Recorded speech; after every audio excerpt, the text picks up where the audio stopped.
Buenas tardes, mi nombre es Paulina Galeana y soy alumna de la Universidad Tecnológica de Aguascalientes. Y junto con mi compañero Samuel Juárez les vamos a explicar acerca del funcionamiento de un electroimán, la ley en que se basa, entre otras curiosidades acerca de lo que es el electroimán. Para dar introducción al video, entonces diremos el concepto básico o el concepto más conocido de electromagnetismo. El electromagnetismo es la interacción de partículas cargadas, ya sea cargadas magnéticamente o eléctricamente. Vamos entonces con lo que es el concepto de electroimán. El electroimán, ya como dijimos, el electroimán es un imán artificial compuesto por un núcleo, la bobina y una corriente eléctrica. En este caso, la corriente eléctrica pasa por por el alambre. La electricidad atraviesa el tornillo ferromagnético, entonces alinea sus dominios magnéticos, y eso es lo que genera un campo magnético. Vayamos pues después de esos conceptos, vamos a construir la bobina del electroimán.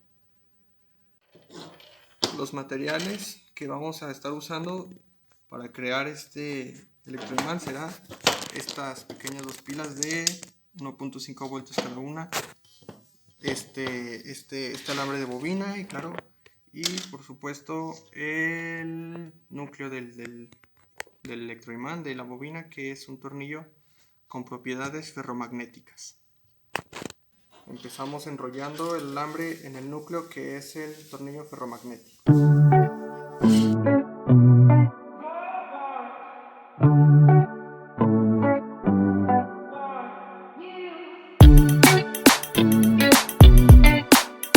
Vamos a tallar las puntas para remover el esmalte de la bobina y pueda hacer contacto.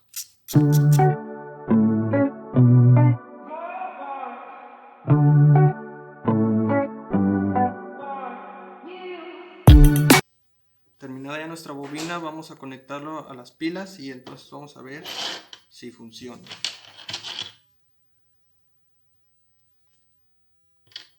Bueno, ahí vemos, efectivamente funciona. Hace la misma función que un imán. Okay.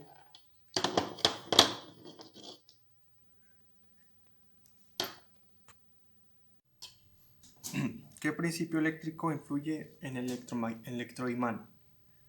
El principio eléctrico que aplica en el electroimán se le conoce como Oersted, que dice: la corriente eléctrica que se mueve en un conducto crea magnetismo. Esto nos habla de las mismas partículas cargadas, a la hora de aplicarlas en la bobina crean un campo magnético. ¿Qué principio magnético influye en este electroimán?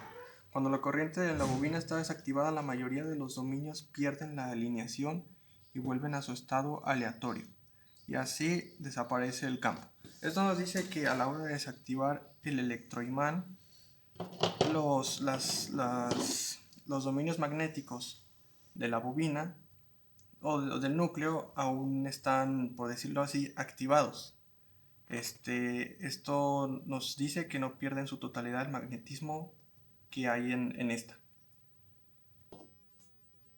Existe entonces un fenómeno llamado remanencia. La remanencia es el nivel de inducción magnético aún existente en la sustancia ferromagnética. Como lo acabo de decir, es el nivel del núcleo para mantener el electromagnetismo aún sin estar conectado. Bueno, ¿cuáles de las leyes del electromagnetismo se reflejan en el electroimán?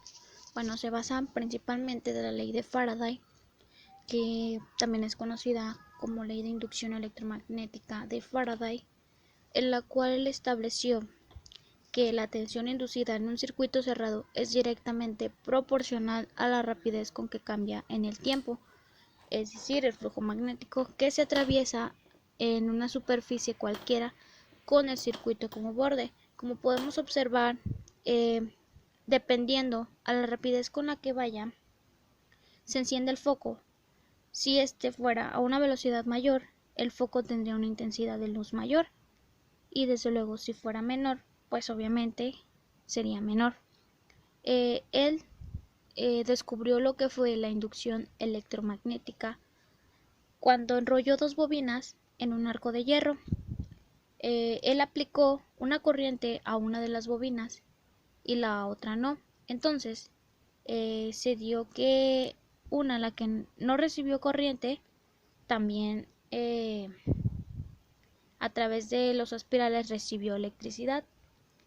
Bueno, como podemos observar ahora, mi compañero está haciendo uso de el electroimán, atrayendo objetos, y mientras esté conectado a una corriente, esta atrae los objetos. Entonces, esta inducción electromagnética surgió más que nada cuando Faraday realizó ese experimento antes mencionado. Como pueden observar en la imagen, las líneas de nuestro electroimán están en sentido de líneas que se van relacionando y van formando el campo magnético, que son dos líneas que atraviesan. Estas están de norte a sur, dando como un efecto de atracción. Este alambre enrollado en forma de espiral, este es conocido como bobina, que ya se mencionó anteriormente, o también conocido como inductancia eléctrica.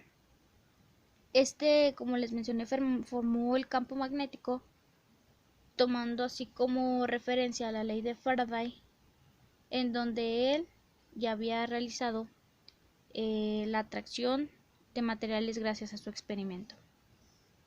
La pila utilizada fue la base del funcionamiento, ya que pues es un flujo eléctrico o corriente eléctrica, la cual se indujo a la bobina. In conclusion, this project is very easy to make. This project is like a natural magnet.